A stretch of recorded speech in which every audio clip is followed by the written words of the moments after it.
save healthcare. The country and their constituents are watching. Leader Jeffries. Thank you, Catherine. Thank you, Pete. Questions? Leader Jeffries.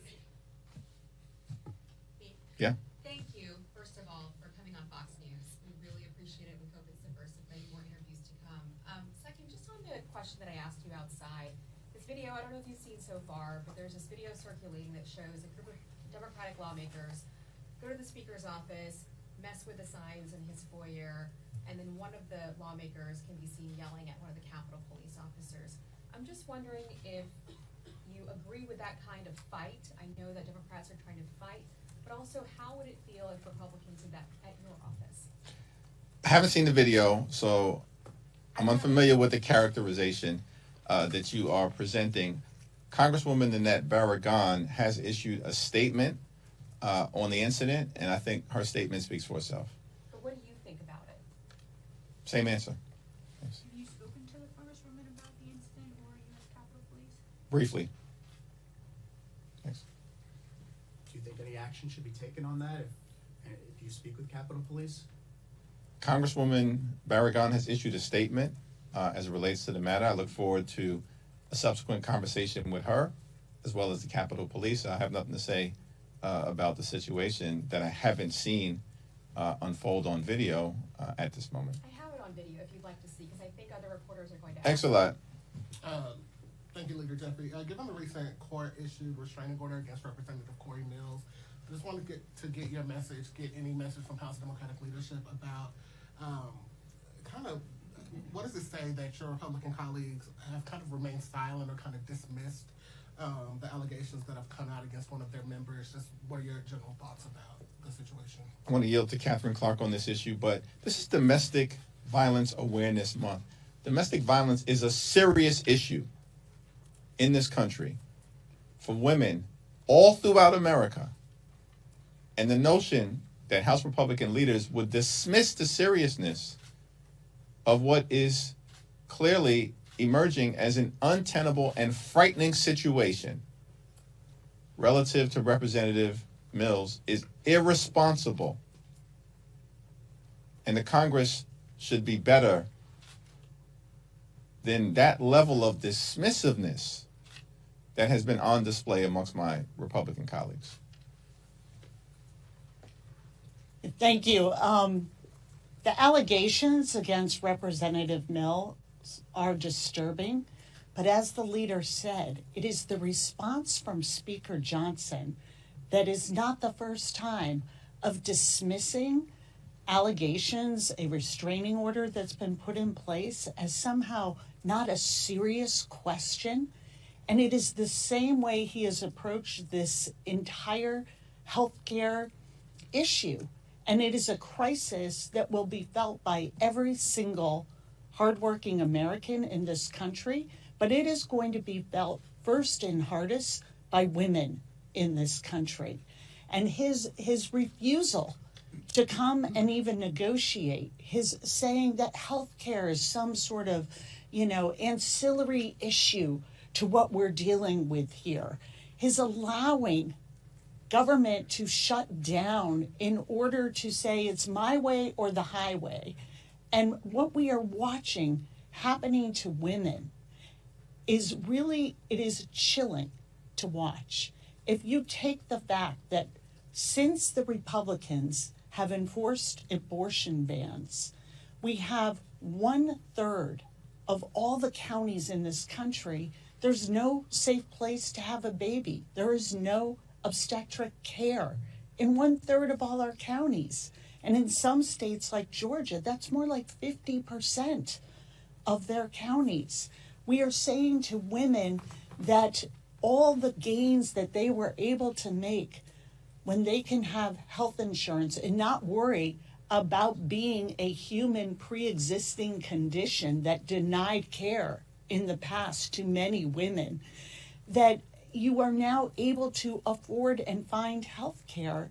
And we're saying, not for you, not for you, not for your family.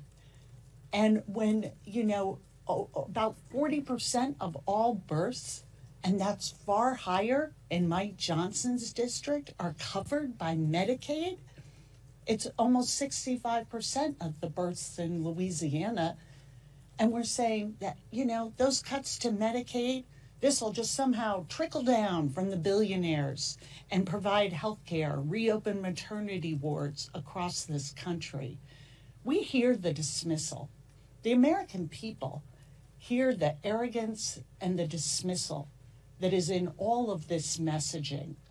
And the American people are making note that if you do not have 9 zeros behind your account number in your savings or checking account, you don't count.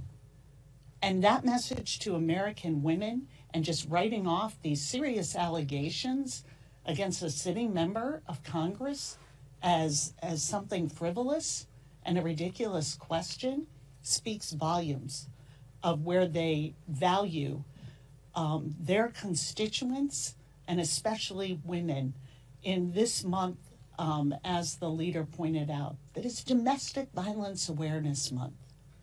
So we hear the message loud and clear, Mike Johnson. We hear it from the GOP. We don't matter, but we're going to keep showing up and do our jobs. We're going to come and fight for the American people so that they get health care and can live with security in their homes, in their communities, and know that they can afford to provide a decent life for their families. The dismissiveness that we saw on display earlier today is consistent with what Republicans did earlier this year in passing their one big ugly bill, the largest cut to Medicaid in American history, stealing food from the mouths of hungry children, women, seniors, and veterans. And all of that was done so that Republicans could provide massive tax breaks that are permanent to their billionaire donors. That's the focus of House Republicans, Senate Republicans, and the Trump administration. Hurt everyday Americans, including women, infants, and children, in order to reward their billionaire donors. That's unacceptable to us. We believe the American people find it unacceptable. And they will be held accountable. Leader Jeffries, Nick. The Trump administration is threatening even more mass firings as the shutdown goes on. Should Democrats demand these firings be reversed to end the shutdown? We believe that these firings are illegal, violate the law, and will be reversed, either congressionally or by the courts. Donald Trump and his toxic, corrupt administration have been firing federal employees since the beginning of his presidency. And to the extent that they're pretending as if the shutdown has anything to do with the continuation of that effort is a laughable proposition. It's disturbing that they're using hardworking federal civil servants as political pawns to continue their toxic approach to undermining the ability of the federal government to deliver services effectively and efficiently to the American people. It appears that Donald Trump and the administration thought that they were going to somehow bully, threaten, and intimidate Democrats into backing down from our position that we need to decisively address the Republican healthcare crisis. The Republican efforts to intimidate the American people have failed.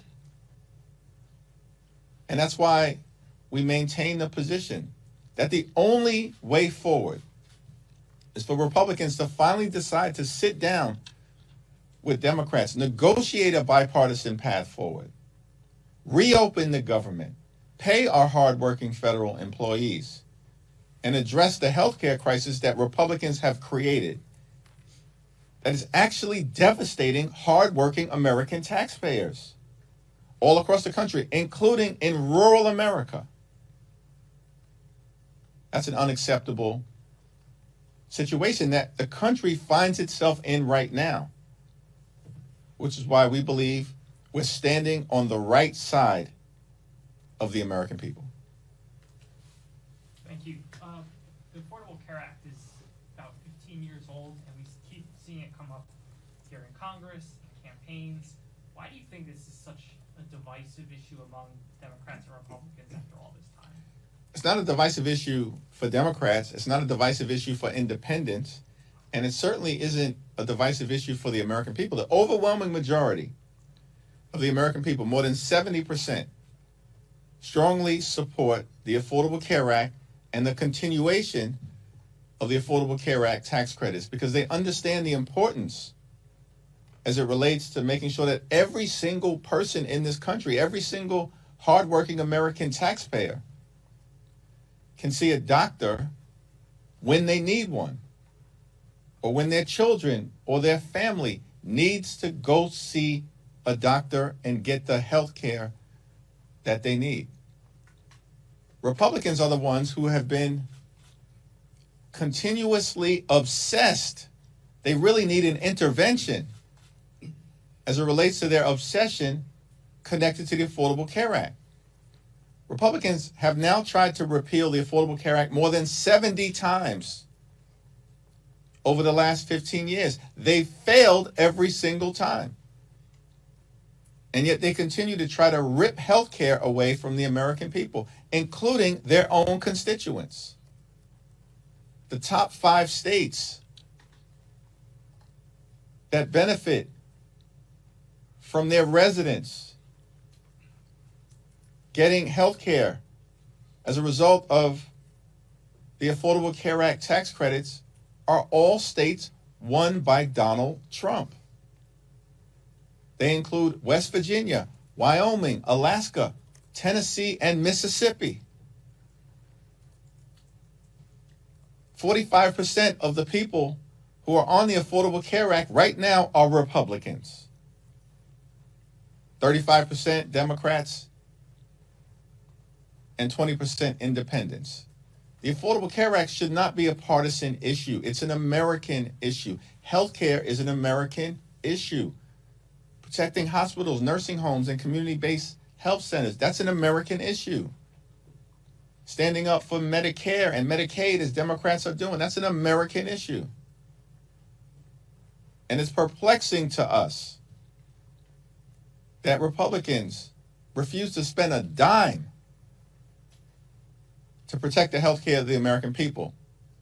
But somehow the Trump administration found $40 billion to bail out a right-wing wannabe dictator in Argentina in ways that are also going to continue to hurt our soybean farmers in Iowa and in the Midwest. That's outrageous.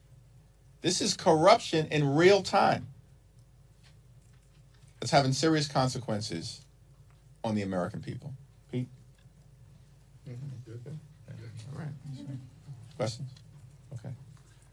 Leader Jeffries, will you attend a No Kings rally on Saturday? And what do you think of Speaker Johnson and other Republicans calling these Hate America rallies? I mean, it's extraordinary to me, and I want to defer to Pete and Katherine on this, but, you know, House Republicans are flailing. These people have been on vacation for 3 consecutive weeks. In fact, going back to the end of July, because of decisions made by House Republican leadership, the Congress has only worked for about 15 days. That's extraordinary. And then Republicans and Donald Trump shut the government down, and they're forcing hardworking federal civil servants to work without pay or to be furloughed. Like, Republicans are not serious about solving problems for the American people. They're creating problems. And so the effort to mischaracterize the rallies that are going to take place all across the country is part of the continued right-wing disinformation machine that is failing to persuade the American people as to what this shutdown is all about. And as a result, Republicans are falling apart. I'll be at a rally. I'll be holding an American flag in my hand as well. It seems that Speaker Johnson and House Republicans only believe that free speech matters if you agree with their speech. So my message to the American public is that's who That's what Speaker Johnson feels. If you don't agree with him, you're un-American. So join us. We'll see you out there. And in California, we're going to continue to remind people about the importance of Proposition 50. I wouldn't ever politic from this lectern, but Californians understand what's at stake, and they understand an ability to push back against Donald Trump is on their ballot. And more importantly, these ballots are on their kitchen table. And so the importance of these rallies are, do you believe in pushing back? Do you believe in standing with us as we fight for health care? And do you believe that we should safeguard next year's election before Donald Trump tries to rig the election? Then you're a yes on 50. And so my message will be clear, but I'll be the one wearing red, white, and blue as well.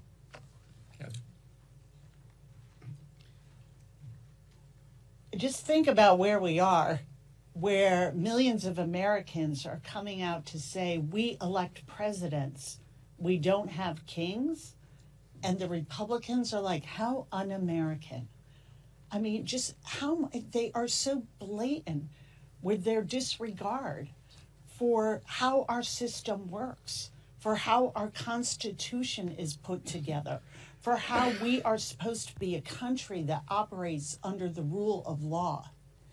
And layer on top of that they are saying to the American people, if you are not extremely wealthy, you don't count.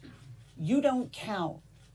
And when you're saying to those same farmers who are coming to my office, and I don't exactly represent a large agricultural community in suburban Boston, but they're coming to my office because they are hurting and they are desperate to get the attention of members of Congress, because it's not only the soybean market that they are losing to Argentina and Brazil because of this administration's tariff policies, they're losing their health insurance.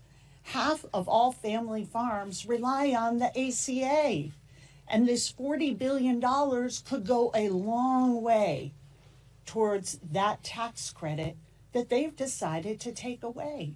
Their priorities are completely upside down. Why would they possibly double down on what they're sending to Argentina, take away health care from millions of Americans, and increase premiums for every American, and say that people coming together to peacefully protest is un-American? It's no wonder they're not showing up to their jobs. They've forgotten what they're even supposed to be doing here and representing the people, not a president. Thank you, Leader Jeffries. Speaker Johnson said this morning that while there are no talks on the leadership level, there are talks among appropriators, bipartisan, bicameral.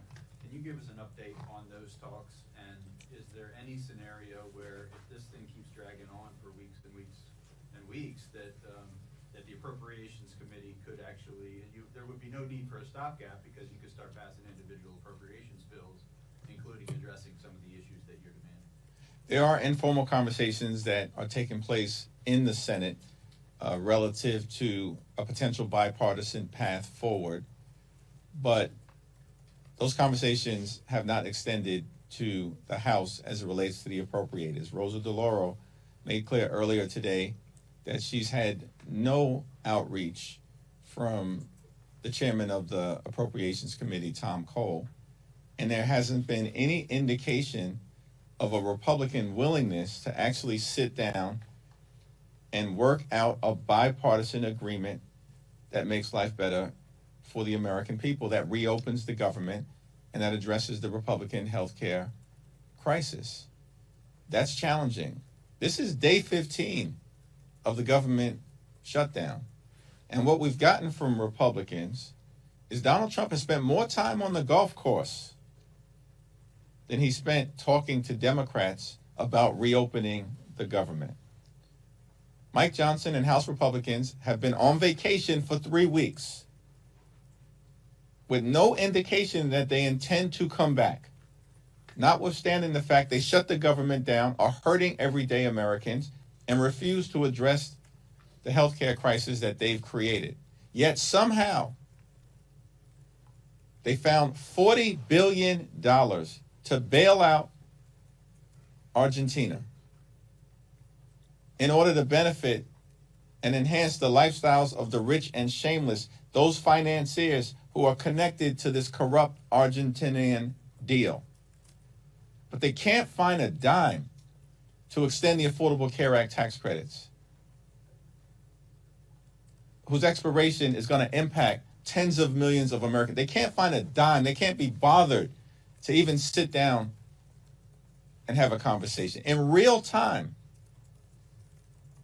the Republicans are showing the American people what they're all about. Cruelty is the point. And they only care about the wealthy, the well-off, and the well-connected. This is the Trump friends and family plan that's hurting the American people and has been since day one. It's the only thing they care about.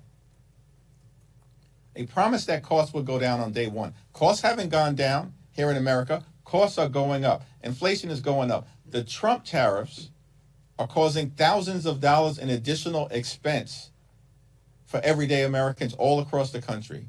Housing costs going up. Grocery costs going up. Electricity bills through the roof. And now people all across America, including in so many different rural communities, are about to experience dramatically increased healthcare costs that's unsustainable for them and for their families, and Republicans could care less. Thank you all. All right, can I just follow up real quick? Are you being appraised at all on the informal Senate talks that you Yes. just referenced? Yes. Are you making progress? Yes. Thank you. Are you going to the rally?